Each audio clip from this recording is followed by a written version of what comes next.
First and foremost, we'll get into that story that changed it all for you. As in what happened in that visit to the temple that made somebody who always looked for a sari day to make sari every day for you. As I said, my wearing sari was more out of coercion, both by my mother and my mother-in-law, who always said that I would look better in saris than the dresses that I always wore. So much so that weddings meant that I would wear a kurti on top of a denim and attend it. So when I was growing up, when I was very young, we lived in Dharwad. I grew up in Dharwad as well before we moved to Shimoga. My that way my pedigree has been extremely privileged because my father got to know that we are related to Dara Bendre after we moved to Dharwad. And Dara Bendre took my father in under his wing, and my father spent a lot of time with him. When I was born, Bendre Aja did not have grandchildren of his own, although he had 4 or 5 children and they did not have offspring. So I was their granddaughter at home. And I spent about 4 years in their house. Yeah, growing up in his house, who taught me the beauty of nature, who taught me music, who taught me, to love sweets, who taught me a lot of things. In fact, every time that my father has to say something about me, he says, "You're doing this only because you were influenced by Bendre Ajja." So it so happened that Bendre Ajja's son Vaman Kaku was gravely ill, and he had wished to see us, because of which my mother and I went to Dharwad to meet him. Despite his ill health, he spent about half a day with us, showing all the places where Ajja took me, and what all he fed me. What are the poems that were written with me around him, and things like that. So that was an eye opener for me. Vaman Kaku took me around to many places that Ajja used to frequent uh, with me, with me in tow, and at that point in time, I did not realize the gravity of how privileged an upbringing I have had. But then it seemed nice. It seemed a little weird. But then my mother knew, of course, what was happening. But then, although it was in my adult life that it happened, then I did not realize the gravity of the situation. If you actually go to Sadhankeri, where Bendre Ajja grew up, you will see that there is a Tulsi Katte. All right. That Tulsi Katte is a very important part, an integral part of his life and the lives of the people who he came across or who influenced him as well. So apparently I spent the most time with him there, playing around the Katte, and where he wrote poems with me in tow, which I studied in school and college later, which I had no clue about. So when Vaman Kaku was telling me about my association with their family, and Ajja in particular, he also told me that the Ajja wanted to see me in an Ilkal Nawari sari. Ilkal Nawari sari, what on earth is that? Karke, I just said, okay, I am just going to hear him, because maybe I'm not able to comprehend what he's trying to tell me. I said, Ilkal. He said, yes, Ilkal. I said, all right, sure, thank you so much. And after that, my mother took me to a temple. And she said, having come this far, the Saudati temple near Dharwad is the seat of Yellamma, goddess Yellamma. And since my first morsel of food came from Yellamma, Amma said, listen, we are close by. We should not head back without visiting her. Let's just go, pray, and head home. I said, okay. Now we have come to Ajja's house, which I don't know about. Now let's go there. Maybe there is something else there happening as well, is what I told her, and we went to the temple. After that, when we went to the temple, we did not realize that that day was the most important day of the transgenders, the Devadasis, the Jogamas and Jogatis, who owe their allegiance to this goddess, Yellama.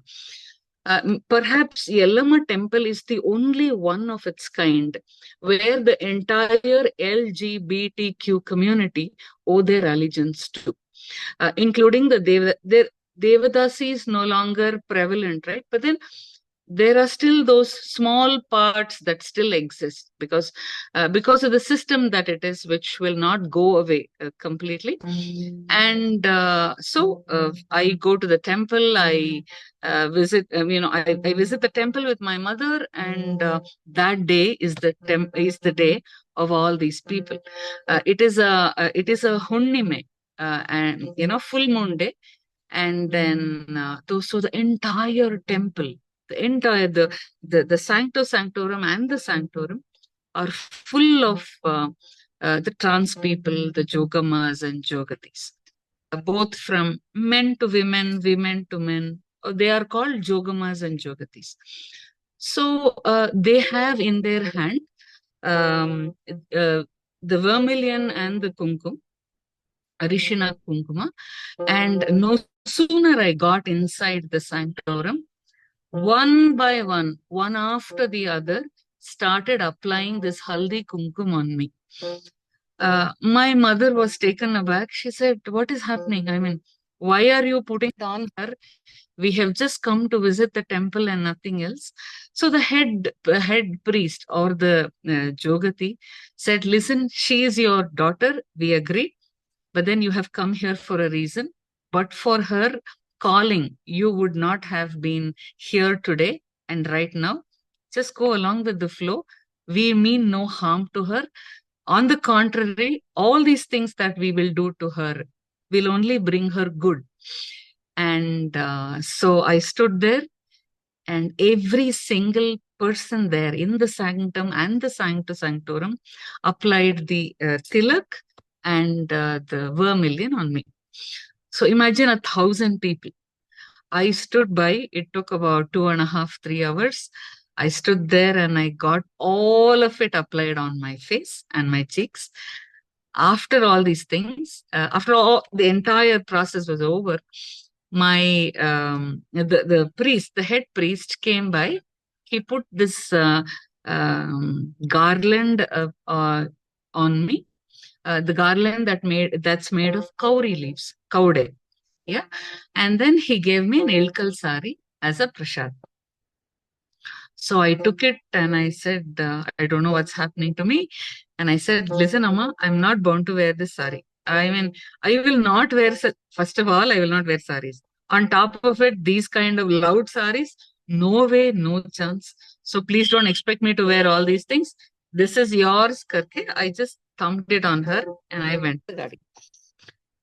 My mom said, she heard me and said, "Listen, you wear it once. Maybe because it is a prasad, just wear it once. And if you don't like it, I'm always there. I mean, you don't like it, I'll wear it. I will, just give it off to me." But then, after having gone through this and received the prasad, I think it is only right for you to wear it once. I said, "Just once, huh? After that, you're going to get it back." She said, "Absolutely fine." And Rashmi, I wore the sari, and here I am today, which transformed me 360 degrees.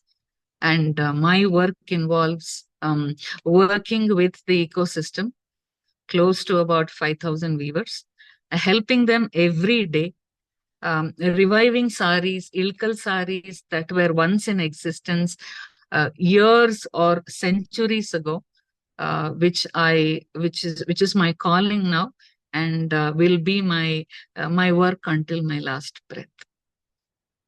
Oh my God. Oh my God.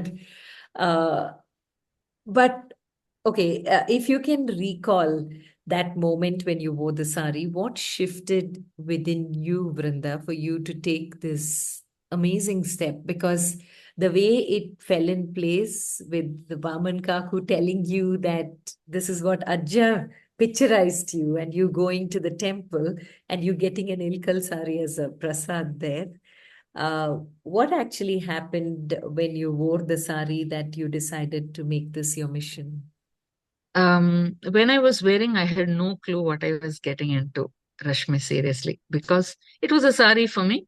And I had promised my mom that I would wear and return it back to her because I was very sure that I was not going to do anything with it thereafter.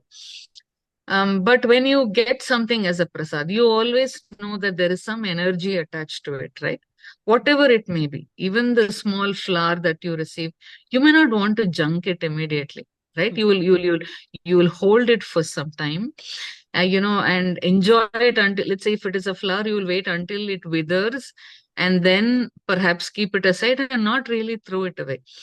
And this beautiful energy that I felt when I was being applied with the haldi and kumkum is unexplicable. But then when I wore the sari, all of that energy that was coming to me then started coming back to me again. uh, if you have to be a believer to believe this, okay, if you have a scientific mind, you wouldn't these would just be coincidental, right? And you wouldn't attach a lot of value. There is no emotion to this if you strictly have a scientific mind. But then if you are a believer, that I became when I got applied with haldi and kumkum from those people, I thought there must be something, there must be some energy, and there must be something different that I was going to do that I had never done before, because this experience I had not experienced before. So when I wore the sari, this is the sari that I got and I wore. I wore the sari and something in me changed. So as one sari, I thought, let me buy one more. Maybe the feeling that I'm going through may not be the right feeling. So it could just be incidental, and I will buy one more sari, and that feeling or the energy will go away. But then I'm very proud to tell you that I own 100 saris now. All this is a result of the work that I have done with the weavers, and the saris that I wear are what the weavers have made for me. So I can proudly say all the saris that I own are made for Vrinda.